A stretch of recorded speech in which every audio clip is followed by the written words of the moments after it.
Fin 2023, la société Emarina vient de recevoir le prix Galien du CNRS pour son dispositif médical Hemo2Life, un pansement révolutionnaire qui vient littéralement de sauver la vie d'un grand brûlé. Ce n'est pas la première reconnaissance que reçoit son fondateur, Frank Zal. L'occasion pour nous de retracer avec lui l'histoire de la recherche sur les propriétés de l'hémoglobine et ce phénomène étrange qu'on appelle la coopérativité. Cette histoire, il la raconte dans son livre fraîchement sorti de l'imprimerie, Un trésor sous le sable. Hémoglobine humaine, hémoglobine de ver marin, sur laquelle repose l'innovation de Frank Zal pour un substitut sanguin prolongeant la survie d'organes prélevés en vue d'une greffe, en les oxygénant ou de pansements présentant la même fonctionnalité. Bonjour Frank Zal, et merci d'avoir accepté de retracer avec nous cette longue histoire, ton histoire, et celle d'une découverte qui aboutit aujourd'hui à un développement biomédical capable de sauver des vies humaines. On en reparlera. Franck, si l'on remonte à la fin des années 70, on te retrouve, ainsi que Serge Vinogradov de l'Université du Maine à Détroit, Roy Weber à l'Université Aarhus au Danemark, André Toulmont de la Société biologique de Roscoff, travaillant sur l'hémoglobine de ver marin. Peux-tu nous dire comment vous vous êtes rencontrés, si vous formiez alors un groupe de recherche, et ce qui a déterminé pour vous ce choix de recherche scientifique pour le moins original? Déjà, bonjour Olivier. En fait, écoute, c'est un plaisir d'être avec toi ce matin. Donc, quand tu me parles de Serge Vinogradov, de Roy Weber et de André Toulmont, bien sûr que ça me ramène à mes années étudiantes, mes années recherche. Mais c'est vrai que dès le démarrage, en fait, moi j'ai rencontré mon mentor qui s'appelle le professeur Toulmont. Le professeur Toulmont avait travaillé en fait sur l'arénicole, mais dans un point de vue d'écophysiologie globale, c'est-à-dire que il n'y avait pas encore toutes les techniques de fragmentation en fait du compartiment vasculaire que j'ai mis en place en fait au cours de ma thèse, qui m'a permis de travailler sur des molécules isolées, de les identifier, etc. Et bien évidemment, en fait, la bibliographie qui était disponible à l'époque, c'était vraiment celle du professeur Vinogradov, qui a travaillé toute sa vie sur la structure et la fonction de l'hémoglobine du lombric, du ver de terre, et puis Roy, en fait, sur les hémoglobines d'invertébrés en général, et puis des vertébrés, parce qu'il a beaucoup travaillé sur les poissons. Donc, c'était un peu, je dirais, mes livres de chevet, et puis surtout la littérature que je lisais quasiment tous les jours. En fait, je me souviens de ces piles d'articles qui étaient sur mon bureau, parce que pour moi, c'était la Bible de ce que je devais savoir, en fait, pour effectuer ma thèse. Et donc, celui qui m'a mis le pied à l'étrier, c'était André Toulmont, mais avec cet encadrement, bien évidemment, il m'a ouvert tout son réseau, et tu citais deux grands noms, en fait, de la physiologie. Roy Weber, donc à Aarhus, en fait, au Danemark, qui m'a écrit encore récemment pour me féliciter de toutes les avancées médicales. Et malheureusement, le professeur Vinogradov, qui est décédé il y a quelques années, qui était vraiment le dieu, en fait, mon mentor sur tout ce qu'on pouvait faire autour d'une hémoglobine d'invertébrés. Puisqu'on parlait justement de ces propriétés tout à fait particulières de l'hémoglobine de ver marin, est-ce que peux-tu nous expliquer, en fait, selon toi, en quoi consiste, quoi la coopérativité? Et plus tard, on verra si effectivement tu nous préciseras si elle a cette propriété tout à fait particulière joue un rôle important dans ton innovation.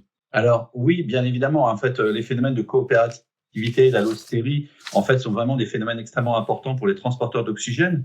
Donc la coopérativité, donc peut-être qu'il faut rappeler, c'est que c'est lorsqu'une molécule d'oxygène en fait vient se fixer sur un site de globine.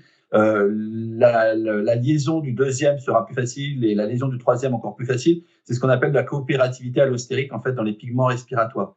Et là, en fait, bien évidemment, ça a été découvert. Je crois que c'est par mono-échangeux en fait dans les années 70 à peu près. Et donc ça a été fait sur des hémoglobines de vertébrés. Et ce que je voulais dire ici, c'est que les hémoglobines d'invertébrés ont exactement le même type de coopérativité que les hémoglobines de vertébrés. Je dirais que c'est pas anormal puisque finalement les hémoglobines d'invertébrés sont nées avant l'hémoglobine de vertébrés. Et en fait, ce qu'on s'aperçoit, c'est que la molécule d'hémoglobine de ver marin est beaucoup plus complexe qu'une hémoglobine tétramérique de vertébrés, puisqu'elle est constituée de 156 chaînes de globine, mais associées dans des structures assez symétriques. En fait, ce sont des doubles hexagones. Et en fait, chaque hexagone de chaque partie de cet hexagone, on appelle ça un dodécamère, donc 12 chaînes. Et au sein de ces 12 chaînes, on retrouve des tétramères qui ont également l'allostérie et le phénomène de coopérativité que l'on va trouver en fait sur l'hémoglobine tétramérique de vertébrés. Donc on parle le chiffre, c'est 2,5 et en fait, on a aussi une coopérativité de 2,5 sur l'hémoglobine de ver marin. Justement, à propos de ce phénomène, je me souviens quand même dans les années 80, c'était des explications très mécanistiques des protéines qui prévalaient et disons que les explications qu'on donnait pour la coopérativité, c'était un peu comme des Lego ou comme du mécano avec des chaînes qui se tiraient. Entre-temps, je pense, depuis ce temps-là plutôt, il y a eu des modèles beaucoup plus basés sur les fluctuations, sur la dynamique des protéines. Tu penses que cette vision, en fait, où les mécanismes qui sont derrière la coopérativité ont évolué, ou tu les as vus évoluer de ton point de vue? Alors là, c'est vraiment étonnant. Je vais te donner en fait une réponse, Olivier, qui va t'étonner. C'est-à-dire que en fait, les grandes révolutions autour des transporteurs d'oxygène, des molécules, du sang, de ces hémoglobines, en fait, n'ont pas évolué depuis ce que l'on a nous connu, en fait, l'effet Bohr, l'effet Haldane, la coopérativité, etc. Et je suis tellement étonné que quand je discute avec des médecins en fait de tous bords, en fait, ils ont peu de notions de la physiologie respiratoire. Ce qui m'a en fait conduit à faire un séminaire, en fait, un symposium en fait à la Société française francophone de transplantation au mois de décembre. Et je me suis aperçu que en fait le b.a.-ba de la physiologie que toi tu connais, que moi je connais, est complètement parti en désuétude. Pourtant, en fait, on a tous 5 litres de sang, on a 14 grammes par décilitre d'hémoglobine, mais en fait, toutes ces notions qui ont été les notions de physiologie respiratoire, mécanistique, etc., très peu de médecins les ont encore en tête. Et moi, ça m'étonne parce qu'à chaque fois que je parle à un médecin, j'ai l'impression de parler à un puits de connaissances en fait sur la physiologie respiratoire. C'est moi qui leur apprends plein de trucs parce que tout ça, à part leur première année d'études de médecine où ils ont fait toutes ces notions-là encore une fois, d'effet Bohr, d'effet Haldane, de coopérativité, d'allostérie, ils n'ont plus en fait. Et ça s'est vraiment perdu au cours de leurs études. Et aujourd'hui, je suis vraiment étonné de discuter avec des chefs de service dans les centres d'hématologie qui ne comprennent même pas en fait ces problématiques d'allostérie. Alors justement, parce qu'en fait, tes innovations, s'il n'y en a pas qu'une, sont basées sur le ver marin. Est-ce que tu pourrais nous dire justement en quoi la structure et la coopérativité très spéciale du ver marin jouent ou pas un rôle crucial, fonctionnel, j'entends, dans tes innovations? De même, est-ce qu'on peut mieux comprendre ce fonctionnement de ces hémoglobines, on pourrait dire ancestrales, à partir de la biologie du ver, de son mode de vie? Parce que dans ton livre, tu parles en gros de périodes en gros, il fait de l'apnée pendant 6 heures, et effectivement, même nos meilleurs plongeurs, je crois, tiennent beaucoup moins de temps. Oui, tu as complètement raison. Donc, juste pour te donner une idée, en fait, tu as donné un peu la réponse. C'est un peu 6 heures, en fait, à marée basse, le ver, il arrête de respirer et il vit sur son stock d'oxygène qu'il a fixé sur ces molécules dont je vais te décrire la structure par la suite. Mais en fait, le champion du monde d'apnée, c'était Guillaume Néry. Lui, c'est juste 11 minutes. Donc, 11 minutes contre 6 heures. Donc, tu vois qu'il y a une différence physiologique, métabolique extrêmement importante. En fait, il faut savoir que les vers marins, déjà, ce sont des organismes ancestraux. Ce sont les premiers organismes qui sont sortis de l'océan il y a à peu près 450 à 500 millions d'années. Ils sont sortis de l'océan avec les arthropodes, donc ils sont venus coloniser la Terre. Bon, ces organismes sont passés en fait par une zone facile d'accès, c'est l'estran, la plage. Les arenicoles, elles, parce que probablement l'environnement était libre, se sont arrêtés sur la plage. Donc c'est les fameux turicules ou tortillons que tu vois sur les plages à peu près de l'Atlantique, de la Manche, mais entre la mer du Nord et Biarritz. Et puis en fait, ces cousins sont partis plus loin. Donc ce sont les vers de terre qui sont allés dans les jardins. Et puis d'autres sont allés encore plus loin. Ils sont allés dans les rivières. Ce sont les sangsues. Mais tout ce groupe en fait qu'on appelle les annélides, c'est à peu près 10 000 espèces. Et ce qui est intéressant, en fait, donc sur cette molécule d'hémoglobine, tu as donné beaucoup d'informations, mais ce qui est intéressant, c'est que cette molécule n'est pas glycosylée. Elle est extracellulaire, elle n'est pas glycosylée. Donc, d'un point de vue médical, c'est extrêmement intéressant, puisqu'on a montré que quand on injectait cette molécule dans le système vasculaire de vertébrés, on n'induisait pas de réponse immunitaire ou allergène. Donc ça, c'est une première caractéristique extrêmement importante pour pouvoir l'utiliser dans le domaine médical. Contrairement à d'autres hémoglobines de vers marin, par exemple, l'hémoglobine de ver de terre, pour quelle raison, je n'en sais rien. Les hémoglobines de ver qui se trouvent à 4500 mètres au fond du Pacifique, qu'on appelle des riftians, sur lesquels j'ai beaucoup travaillé, sont glycosylées. Donc l'hémoglobine de ver de terre et en fait de ver des abysses sont glycosylées. Alors que l'hémoglobine d'arénicole n'est pas glycosylée.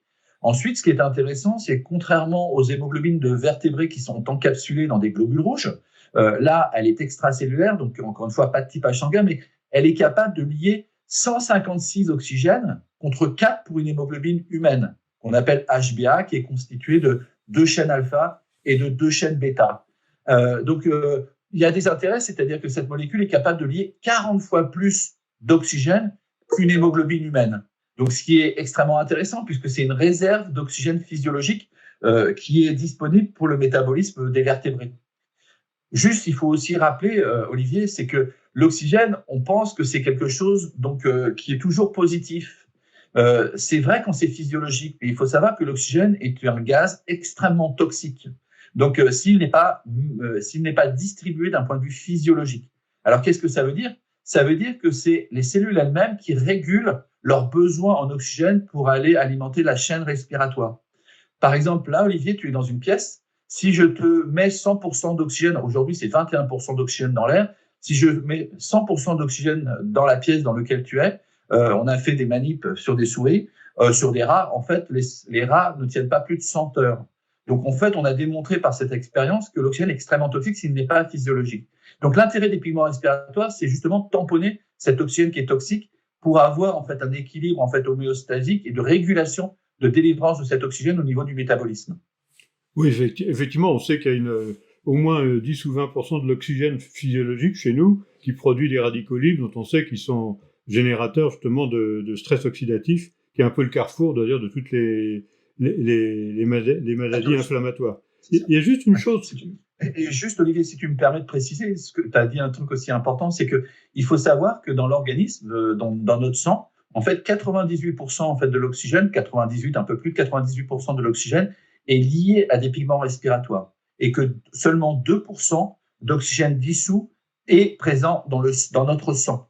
C'est pas anodin d'un point de vue évolutif. Si ça s'est passé comme ça dans la plupart des organismes, c'est bien pour détoxifier l'oxygène qui était toxique et surtout pour l'amener en fait dans des endroits où on a vraiment besoin de cet oxygène, donc dans des gradients qu'on appelle des gradients hypoxiques, dont la P50 de la molécule va être inférieure à la PO2 de la cellule. Tout simplement, tout ce système évolutif qui s'est mis en place depuis des millions d'années, il y a une raison derrière tout ça. C'est encore une fois, c'est tamponner l'oxygène qui est toxique en fait pour la plupart des organismes aérobies si cet oxygène n'est pas contrôlé. Il y a un point que j'aimerais que tu éclaircisses. Je suis pas sûr d'avoir vraiment bien compris. Quand tu parles du ver marin à marée basse, je parle bien du ver VER. Tu dis qu'en fait il est en apnée et qu'il ne vit que sur sa réserve. Quand tu décris le fonctionnement des pansements là qui ont sauvé à l'hôpital de Rennes là un grand brûlé, tu dis qu'en fait le produit là, le M101, donc cette hémoglobine qui est dans le pansement, va oxygéner, bien entendu, va permettre de combler les besoins d'oxygène des tissus qui sont en cicatrisation, mais tu dis en même temps que cette hémoglobine se réoxygène à l'air. Alors, est-ce que le ver marin, il part avec sa petite bouteille remplie comme un plongeur, ou est-ce qu'effectivement, au fur et à mesure qu'il utilise le stock d'oxygène physiologique de l'hémoglobine, est-ce qu'il y a une réoxygénation par l'air, par exemple à travers le petit tube qu'il a creusé ou par lequel il rejette le sable qu'il a traité? Alors, tu as beaucoup de questions dans ta question. Je vais te faire en fait. Donc déjà, ça a été fait à Rennes, ça a été fait au CHU de Nantes par le professeur Pierre Perrault. Et donc aujourd'hui, en fait, cette molécule, en fait, le ver va capter l'oxygène dissous de l'eau de mer quand il est à marée haute, quand il est sous l'eau. Donc le ver, en fait, il vit dans une galerie qu'on appelle une galerie en forme de J.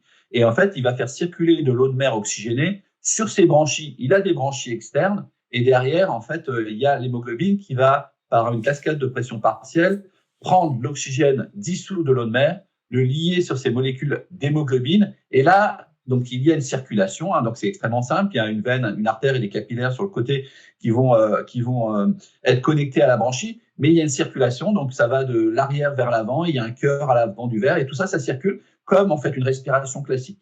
Donc, les branchies vont capter l'oxygène dissous. Maintenant, tu es à marée basse. À marée basse, en fait, il n'y a plus d'oxygène dissous. Donc, il n'y a plus de circulation d'eau de mer dans la galerie du ver. Donc, le ver va avoir un métabolisme aérobie parce qu'il a fixé des molécules d'oxygène sur sa molécule d'hémoglobine et il va consommer sa réserve d'oxygène interne, donc par ses pigments respiratoires qu'il a chargés. la concentration de cette hémoglobine dans le verre, donc d'un point de vue évolutif et d'un point de vue adaptatif, lui a permis d'avoir suffisamment de concentration de pigments respiratoires pour avoir suffisamment de métabolisme aérobie en attendant la prochaine marée haute. Donc ça, c'est un processus évolutif. Maintenant, on va revenir à ta question, c'est quand on utilise ces molécules dans des pansements cicatrisants. Donc, en fait, on met cette molécule dans un gel qui est en fait de l'acide hyaluronique dans lequel on mélange cette molécule. Alors, c'est pas des pansements plats tels que tu peux l'imaginer. En fait, c'est un gel qui est aujourd'hui manufacturé dans une seringue qui permet en fait d'appliquer ce gel sur la plaie. Quand ça s'étale, ça fait à peu près 100 cm² de peau. On le recouvre en fait avec un pansement respirable qui laisse passer l'oxygène. Maintenant, qu'est-ce qui se passe en fait au niveau de la plaie? Aujourd'hui, en fait, si tu as une plaie en fait sur ta main, par exemple, donc la PO2 en fait au-dessus de ta plaie va être la PO2 de l'air. Tu es d'accord en fait, puisque en fait on sera à 21% d'oxygène ou 160 mm de mercure en tout cas de pression atmosphérique. Et donc là, c'est un simple équilibre, une simple diffusion entre l'oxygène de l'air et puis en fait la plaie. Maintenant, quand je mets la molécule d'hémoglobine dans un gel et que j'applique ce gel sur la plaie, qu'est-ce que je fais par nature? J'augmente en fait la pression partielle. C'est comme si j'avais un mini caisson hyperbare dans le pansement. Tout simplement parce que il va y avoir en fait, donc la molécule c'est un moteur de transfert, c'est un catalyseur de transfert. Au-dessus du pansement, tu vas toujours avoir 21% d'oxygène. En dessous du pansement, tu vas avoir tes cellules qui vont avoir besoin d'oxygène et donc tu crées un gradient entre la surface de ton pansement et en fait la surface inférieure de ton pansement. Donc c'est comme si tu mettais un plus au-dessus de ton pansement et c'est comme si tu mettais un moins en dessous de ton pansement. Pourquoi un moins? Tout simplement parce que les cellules consomment, ont besoin d'oxygène pour consommer. Donc ta molécule entretient un moteur entre le haut et le bas de ton pansement. C'est comme si tu avais un entonnoir en fait au niveau de ta plaie qui allait drainer une plus grande pression partielle d'oxygène, tout simplement parce que l'affinité de la molécule pour en fait l'oxygène est très forte.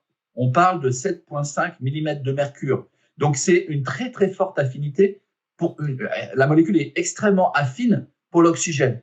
Mais par contre, pour éviter de créer des stress oxydants, parce qu'on pourrait imaginer que s'il y a beaucoup d'oxygène, on va créer des stress oxydatifs.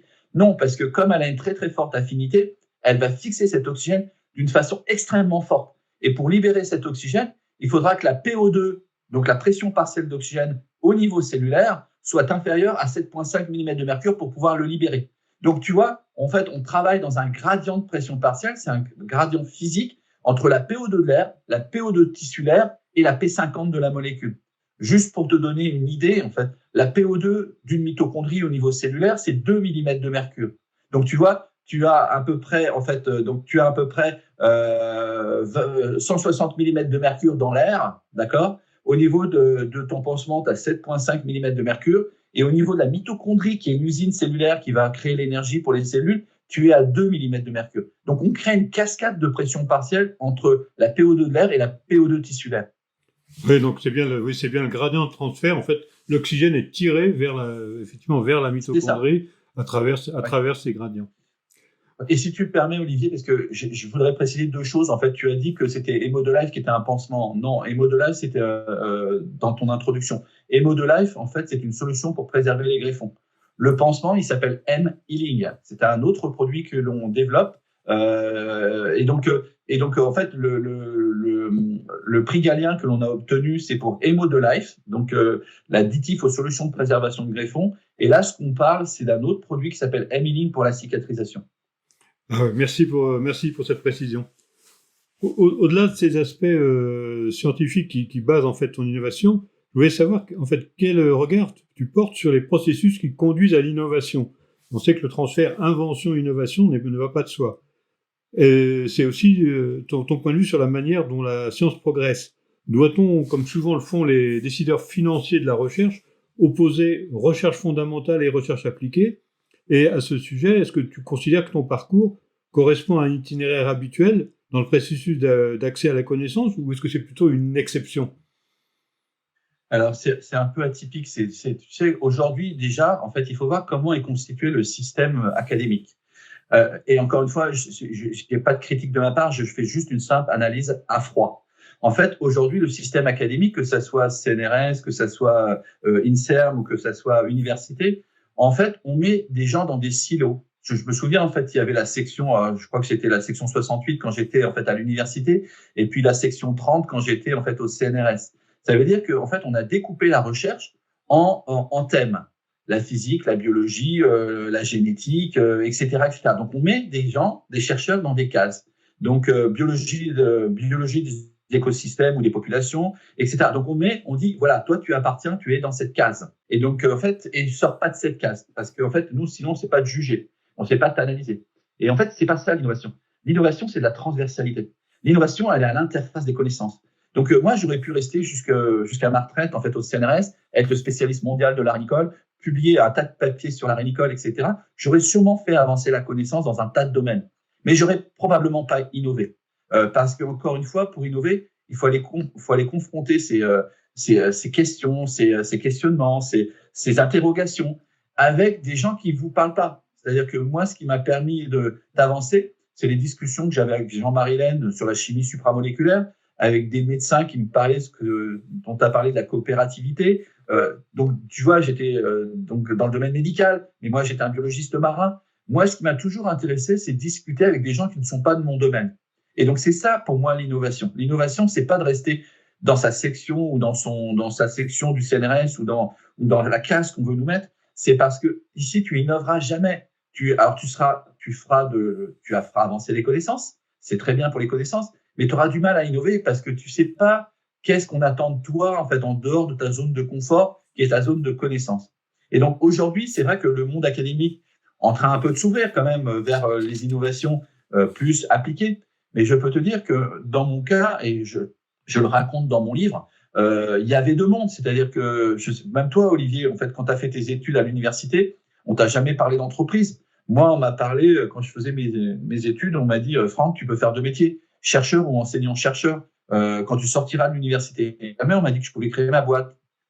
Et après, j'ai vu en fait qu'il y avait une sorte, moi j'appelle ça le mur de Berlin, entre le monde de la recherche académique et le monde de la recherche publique, et que finalement les gens ne se côtoient pas. Il y a un mur, et il faut surtout pas aller de l'autre côté du mur, parce que d'un côté, en fait, c'est le chercheur qui fait avancer la connaissance, juste pour la connaissance, avec des articles scientifiques qui sont lus par des experts de ton domaine, mais qui sont pas forcément lus par le grand public ou par des gens d'autres domaines. Et de l'autre côté du mur, tu as le monde privé qui est en fait un monde, donc en tout cas vu de la fenêtre des chercheurs, qui est un monde plein d'argent, un monde qui est sale, un monde où en fait elle est drainée par l'économie, etc.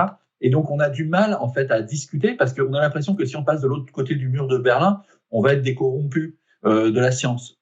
C'est pas du tout comme ça ma vision en fait moi du monde. Moi je pense que dans le monde en fait on a tous sa place et il y a un continuum entre la recherche fondamentale et la recherche appliquée. Alors, on n'est pas forcément, c'est peut-être pas forcément aux chercheurs de faire tout le chemin entre les deux mondes. Moi, ça a été ma volonté. J'ai voulu passer de l'autre côté du mur de Berlin pour aller au bloc opératoire et soigner les vies. Ça a été ma volonté à moi. Mais comme tu l'as pu le lire dans le livre, ça n'a pas été si simple. Parce que, encore une fois, en 2000 ou en 2007, quand j'ai créé ma boîte, c'était très mal vu. Moi, on m'a accusé d'avoir trahi ma profession, d'être passé du côté obscur de la recherche vers le monde économique. Et je trouve pas ça bien parce que finalement, il devrait y avoir un continuum. Moi, j'adore. Aujourd'hui, je continue à discuter avec des chercheurs. Alors, plus des chercheurs du côté INSERM, parce que c'est plus du côté du patient. Mais moi, mon rêve, c'est qu'on casse, comme le mur de Berlin est tombé, et qu'on casse en fait cette dichotomie entre recherche fondamentale et recherche appliquée, qu'il y a un continuum. Tu sais, Olivier, on fait tous partie de la même société. Et donc, la société, c'est pas un mur qui doit nous séparer. Et donc, aujourd'hui, moi, j'encadre des thèses, je fais des publications scientifiques, je fais des conférences, je vais dans des blocs opératoires, je sauve des gens. Donc, en fait, j'ai trouvé, je trouve que ce que je fais aujourd'hui, en tout cas, moi, m'épanouit pleinement. Je suis complètement épanoui parce que je vois mes travaux de recherche qui ont abouti à sauver des gens. Et donc, tu sais, c'est pas de l'arrogance que je vais te dire, mais c'est assez rare de marcher sur la plage, de voir un ver marin, un turricule, et de rentrer dans un bloc opératoire pour faire une greffe de face avec la molécule que tu as trouvée sur la plage. Donc, c'est c'est vraiment enrichissant et c'est tellement bizarre en fait. Mais j'adorerais que tout ça, ça soit démocratisé. Ouais, donc en fait, si je comprends bien, ta volonté et puis ta façon de travailler, mais c'était quand même un autre métier. C'est-à-dire quand il faut lever des fonds, créer une société, la diriger, il y a de la gestion de ressources humaines. Tu me diras dans les laboratoires de recherche, il y en a, ou en tout cas la mission existe. Quand même lancer une start-up et arriver où c'est aujourd'hui, j'imagine que tu as dû affronter et passer par-dessus pas mal d'obstacles. C'était vraiment une période vraiment de transition dure ou ça s'est passé avec le temps progressivement? Écoute, en fait, donc moi quand je me suis lancé en fait dans cette aventure, donc quand je suis passé de l'autre côté du mur, je pensais pas que ça allait être si long. Là, c'est pas un sprint, hein, c'est un marathon un marathon ou même ce que je dis dans mon livre, c'est un Ironman parce qu'en fait aujourd'hui c'est vraiment il faut tout faire, tout savoir. Mais finalement, tu as dit des choses qui sont extrêmement justes. Tu sais, quand je suis rentré au CNRS, tu l'as lu dans mon bouquin. En fait, t'as pas d'argent. Donc qu'est-ce que tu fais au démarrage? Tu écris un projet. Tu écris un projet pourquoi? Pour avoir des fonds. Donc à l'Agence nationale de la recherche, l'Agence nationale de la recherche, l'ANR, ou dans des fonds européens ou dans des fonds régionaux. Mais qu'est-ce que tu fais, Olivier? Tu as dirigé un labo. En fait, au démarrage, tu cherches des fonds pour faire tourner ton labo. Donc finalement, chercher des fonds, je savais faire. C'était pas les mêmes interlocuteurs, mais je savais faire. Et donc en fait, j'ai cherché des fonds pour mon projet. Après, j'ai pas créé dans les meilleurs moments. 2007, c'était la crise des subprimes. Donc, il y avait plus d'argent à investir dans des startups ou dans des sociétés comme les nôtres. C'était trop risqué. Par contre, il y a des réseaux de business angels qui sont créés. J'ai trouvé des fonds par ce biais et puis par l'INSERM. C'est vrai qu'il y avait beaucoup de scepticisme. Un chercheur, ça peut pas être chef d'entreprise parce que tu n'as jamais fait d'études comme ça, tu n'as jamais fait d'études de commerce. Ça peut pas être un chef d'entreprise. Bon, écoute, je suis peut-être le contre-exemple, mais en tout cas, moi, je m'épanouis en fait en tant que chef d'entreprise. Par contre, à un moment donné, j'ai voulu mettre des mots sur ce que je faisais tous les jours. C'est-à-dire qu'on m'a formé sur le terrain. Donc, il y a un ami que je cite toujours qui s'appelle Patrick Franchet, qui a créé en fait Inextenso en fait sur la région de Brest et qui était commissaire aux comptes. Il m'a dit Franck, tu as un bac plus combien? Un bac plus 11 avec tes postdocs. T'es pas plus con qu'un autre. Je vais t'apprendre la finance. Et donc, j'ai adoré en fait ce qu'il m'a appris. J'ai appris à lire, à faire un compte de résultats, à faire un business plan, etc. Et puis entre-temps, tu sais, Olivier, j'ai repris des études. Donc, pendant ces 11 ans, j'ai aussi fait un MBA. Donc, j'ai fait un MBA à Rennes. Et donc, j'ai donc un diplôme qui plaît bien, en fait, au monde de la finance, puisque je suis un peu comme eux. Et donc, mais entre toi et moi, ça m'a rien plus appris que mettre des mots sur ce que je faisais tous les jours. Par contre, ça rassure, j'ai un beau diplôme qui s'appelle un MBA. On approche de la fin de l'entretien. Tu nous as parlé en fait du ver marin qui a effectivement une physiologie tout à fait particulière. Si je vais beaucoup plus haut, je prends l'exemple du vautour de Rupel qui vole des centaines de kilomètres à une altitude record certifiée de 11 300 mètres, altitude où l'oxygène disponible n'est plus que le cinquième de sa valeur au niveau de la mer, la température de moins 50 degrés. À ton avis, est-ce qu'il existe encore des choses à découvrir sur l'hémoglobine en 2024? Énorme. En fait, ce que tu dis, c'est extrêmement intéressant. On s'est aperçu, donc, alors ça sur des oiseaux, mais en fait aussi, j'ai travaillé avec Roy Weber sur un poisson, un sort de poisson-chat qui s'appelle Oplosternum. En fait, on s'est aperçu que l'environnement avait une influence sur la synthèse de certains types de globines, sur la génétique. Et quand tu parles de ces oiseaux qui vont à 11 000 mètres, ou ces poissons qui peuvent rester pendant plusieurs mois hors de l'eau, en fait, juste dans la boue, en fait, l'organisme est capable de synthétiser des molécules qui vont avoir des plus grandes affinités pour aller fixer de l'oxygène, avoir des réserves, etc. C'est le cas en fait des oiseaux migrateurs. Et donc, on s'aperçoit que en fait, c'est ce qu'on appelle l'épigénétique, c'est-à-dire qu'il y a énormément de choses à découvrir là-dessus. C'est-à-dire, on est parti bille en tête en disant quand on aura le génome, on comprendra tout. Le génome des espèces, on comprendra tout. On s'aperçoit que ça, c'est des briques. C'est comme si tu avais une boîte de Lego et tu pouvais faire juste une petite maison ou un immeuble. Et en fait, on a des briques de la vie. Mais l'environnement joue énormément sur la génétique. Et ce que tu dis, c'est vraiment des adaptations en fait physiologiques liées à l'épigénétique. Et on s'aperçoit que c'est pas si simple que ça. C'est pas parce que t'as le dictionnaire de la vie qui va décrire toutes les lettres de ton génome que tu vas comprendre comment tu vis, en fait, Olivier. Et donc aujourd'hui, il y a énormément de choses encore à découvrir. Il y a énormément, et je trouve que on a un peu abandonné en fait tous ces trucs-là. Tu parlais de Roy Weber, d'André Tout-le-Monde, de Serge Vinogradov. Je trouve qu'on a abandonné tout ça, toutes ces recherches. En fait, on s'est dit, c'est bon, on connaît le sang, 5 litres de sang, on sait ce qu'il y a dedans, etc., etc. Mais je peux te dire qu'il y a très peu de recherches là-dessus. Et aujourd'hui, pour faire de la bonne recherche, il faut faire de la protéomique, de la transcriptomique, de la métabolomique, tous les trucs en hic. Et je pense qu'on oublie un peu la zoologie, la physiologie comparée. Et je pense qu'il y a, par cette approche-là, on pourrait faire d'énormes découvertes. Mais c'est pas c'est pas à la mode. Et donc, je pense que ce qui est à la mode aujourd'hui, il faut avoir une machine de faire du haut débit, du big data, etc., etc. Sauf que on comprend plus rien.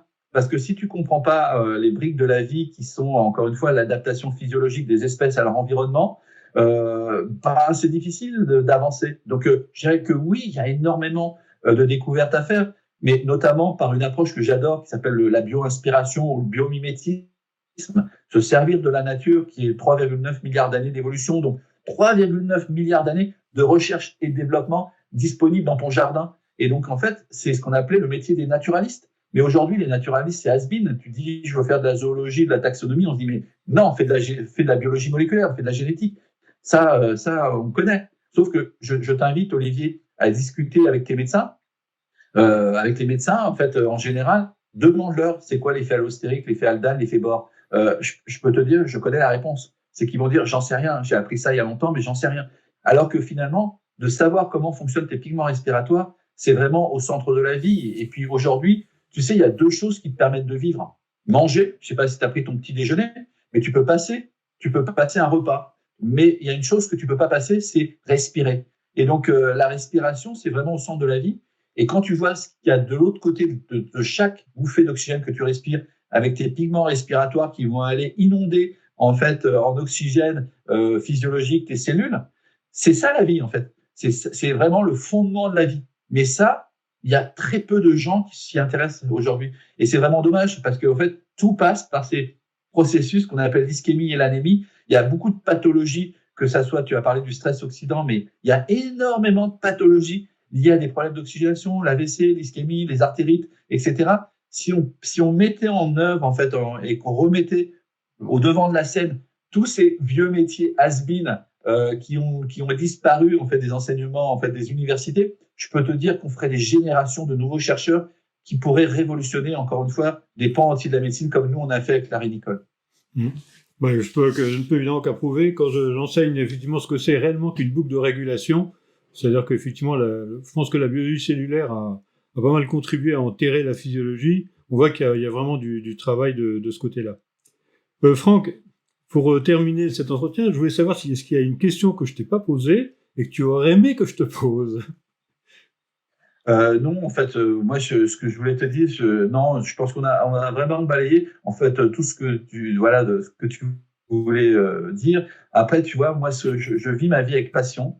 Moi, j'ai en fait une philosophie dans la vie. Alors, c'est peut-être je vais te donner en fait des choses, en fait, peut-être philosophiques ou d'un point de vue, voilà, ma vie à moi. En fait, je sais que, en fait, très tôt, j'ai su que, en fait, la mort faisait partie de la vie. Et donc, en fait, donc on meurt. Ça fait partie du chemin, en fait, de la vie. Et je pense que sur ce chemin de la vie, en fait, je dis toujours, on choisit pas son destin, mais on choisit les chemins qui y mènent. Tu vois, donc moi, j'aurais pu rester au CNRS et à un moment donné, j'ai décidé de partir et ça a changé complètement ma vie. En fait, je suis parti sur un autre chemin. Mais tu vois, on s'est connus quand j'étais j'étais en fait en recherche et on garde toujours des liens. C'est pas parce que je suis parti que, en fait, on se parle pas. Et donc pour moi, en fait, il y a une sorte de continuum dans la vie, mais on a un choix à faire, en fait, sur ce chemin. Et pour moi, le choix, c'est vraiment de s'amuser. Et c'est clé parce que, Olivier, toi, tu es là, moi, je suis là. C'est sûrement parce que nos aïeux ou nos aïeuls ou des personnes de nos descendants ou même de la société dans laquelle on vit, on fait des choses qui nous ont permis d'être là aujourd'hui. Et donc, moi, ce que je voudrais dire aux gens, c'est sortez de votre zone de confort. Parce qu'aujourd'hui, la zone de confort, ça crée uniquement, en fait, à un moment donné, de la frustration. Une fois qu'on a fait le tour de sa zone de confort, on est frustré parce qu'on voit son voisin qui a peut-être une plus belle voiture, on voit la personne qui a une plus belle maison. Mais on dit, mais allez-y, passez de l'autre côté de votre zone de confort, prenez votre destin en main. Et aujourd'hui, il y a une chose qu'il faudrait dire aux étudiants, s'il y a des étudiants qui m'écoutent, lisez mon livre. Moi, j'étais pas un cador, en fait, au niveau de mes études, j'avais même plutôt des sales notes. Par contre, j'avais la volonté d'avancer, j'avais la volonté de tracer mon chemin. Et j'ai envie de leur dire, n'ayez pas peur. C'est pas parce que vous plantez, en fait, un examen que vous allez pas réussir dans la vie. Donc, prenez votre destin en main Et il y a une chose que j'ai appris sur ce chemin, Olivier, c'est que quand tu veux, tu peux. Et donc, ne jamais lâcher en fait sur ce chemin, parce que quand tu lâches sur ce chemin, tu as perdu. Alors que si tu te bats, et que tu fais de ton mieux, et tu es droit dans tes bottes et en fait, tu es droit avec tes valeurs. En tout cas, moi, je suis droit avec les valeurs qui ont été les miennes. C'est aujourd'hui sauver les vies. On a sauvé plusieurs centaines de vies. Moi, même si demain tout devait s'arrêter, j'ai fait un chemin et je pense que cette molécule, en fait, quoi qu'il arrive, en fait, inondera en fait les thématiques de la médecine, que ça soit en transplantation, en cicatrisation, dans les maladies parodontales, en transfusion sanguine, elle arrivera. Et donc, quoi qu'il arrive, elle arrivera. Et c'est comme aujourd'hui, en train de révolutionner vraiment des pans entiers de la médecine.